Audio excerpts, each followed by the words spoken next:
ہمارے گھروں میں دو چیزیں جب سے غائب ہوئیں تو بے برکتی اور نوست آ گئی ہمارے تمام معاملات۔ ایک نماز نہیں ہمارے پاس، ایک قرآن پاک کی تلاوت۔ میں ذمہ داری سے کہتا ہوں، میں اور آپ تہیہ کر لیں اور عزم کر لیں کہ دو چیزوں کے ساتھ ہم نے جڑنا ہے۔ دو چیزوں سے ہم لا تعلق ہو چکے ہیں، اپنی سستی اور اپنی غفلت اور بے توجہی اور عدم توجہی کی وجہ سے۔ وہ دو عمل، ایک تلاوت قرآن ہے اور ایک 5 وقت کی نماز۔ اب روزانہ قرآن شریف کی تلاوت ہونی چاہیے گھر میں، اگرچہ 5 آیتیں پڑھیں۔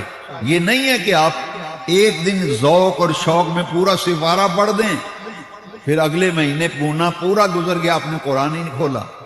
اس لیے میں آسان طریقہ آپ کو بتاتا ہوں کہ روزانہ آپ اگرچہ 6-7 آیتیں پڑھیں، ناغہ نہ ہو، جتنی آیتیں آسان، فَقْرَعُوا مَا تَيَسَّرَ مِنَ الْقُرْآنِ، قرآن میں سے جتنا آسانی سے آپ پڑھ سکتے ہیں اتنی تلاوت کریں۔ اور جو